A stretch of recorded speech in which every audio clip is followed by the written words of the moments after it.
Greetings, my name is Amanda Roberts. I'm the Faith Formation Director at St. Robert Bellarmine Parish in Andover, Mass.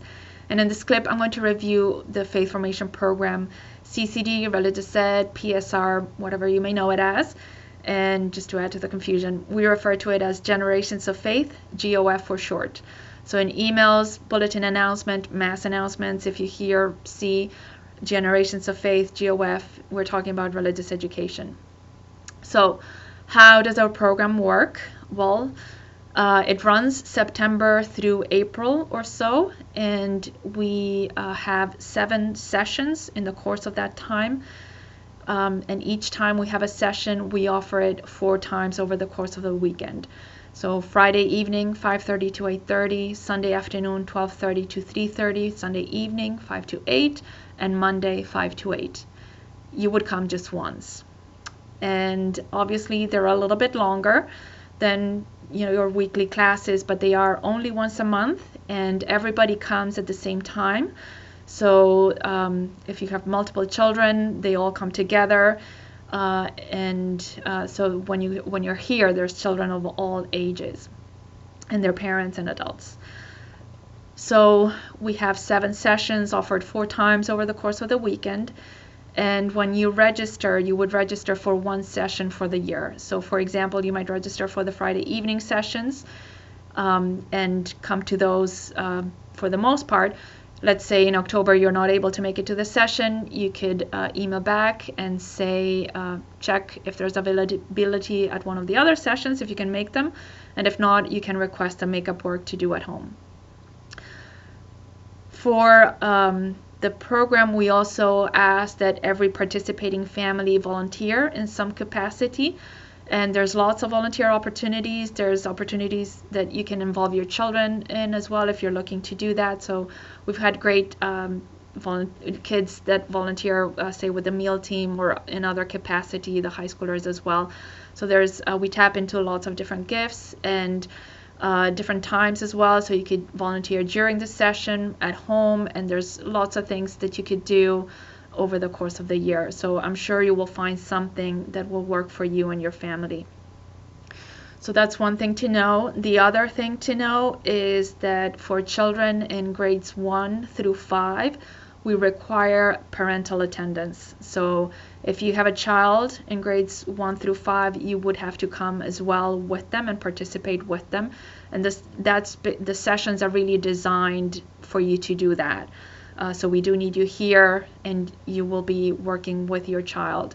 If you have a middle school child or high school child, I recommend coming at least for the first session. We have, as I mentioned, the sessions are longer. We start with a meal, and there's a large group activity to start. And for children in middle school in particular, it really helps if a parent is there, just to ease the nerves and kind of to orient them. And once they get settled in, you don't really need, and you feel you don't need to attend, that's okay. But especially for the first session, I would say do try to make it and come with them to see how everything works out. So say you're registered, you got your session, your volunteer job, it's the first festival. The festivals are held in Driscoll Hall, which is the church basement. And you come in right away, you'll see a table with volunteers at it that will check you in. And you'll pick up your name badges, and the volunteers will direct you. You'll take a seat at a table. The meal should be ready at that point, and you can serve yourself. It's usually buffet style. So we start with a meal, as I mentioned, and this is a community building opportunity. It's a great time to meet other parishioners, especially if you're new, or just reconnect with people from month to month and kind of, just get to know people a little bit better. Community building is really one of the anchors of our parish vision and the way we are as parish. So there's a time for that, and after the meal is set, we begin the learning session with an all ages large group activity. So that means all of us at the hall work together on an activity which I usually facilitate. What might this be? It could be a game, which everybody always likes. So we might do games. There might also be some table discussion or other activity projects that you do with the people at your table. And this way we introduce the topic, some of the basic concepts that you'll be exploring in greater depth as the session moves on. And at that point, if you're here with your kids, you would be working with your family. So it's also a good opportunity for you to, really work all together on a faith topic.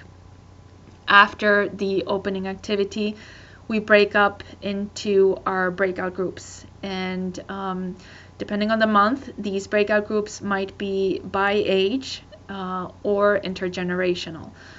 By age groups, we have groups that are primary, grades 1, 2, and 3, and their parents, intermediate, grades 4 and 5, and their parents, middle school, grades 6, 7, and 8, and high school, 9, 10, 11, 12.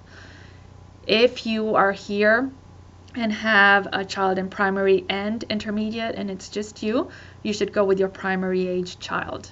And at each session, there may be more than one group in each category. So there might be middle school 1 and 2, there might be intermediate 1 and 2, primary 1, 2, and 3.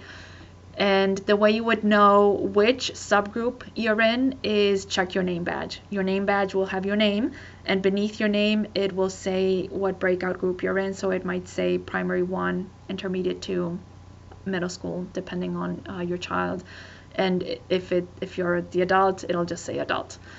And I will indicate what room each group will be meeting at and post those. I have a projector and a screen, and on the screen I'll mention what room everybody's going to. So then you'll go to your breakout group and work on the topic in greater depth, and everybody's learning about the same topic. So that's a good way to kind of unify and get everybody on the same page about what we're covering. And when you're home, you can follow up with everybody and kind of hopefully have some discussion about that, or just, review what everybody learned. And on other months, we do intergenerational stations, which everybody really enjoys. They're kind of a different way, mixes things up. And I assign what groups everybody's in at the session. So during the meal, I break people up into groups.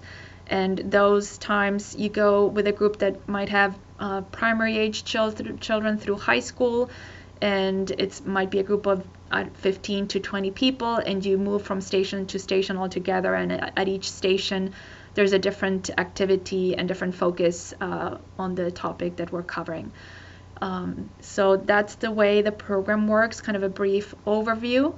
Hopefully it gives you some idea of how everything works. There'll be other clips with reviewing other information on the program.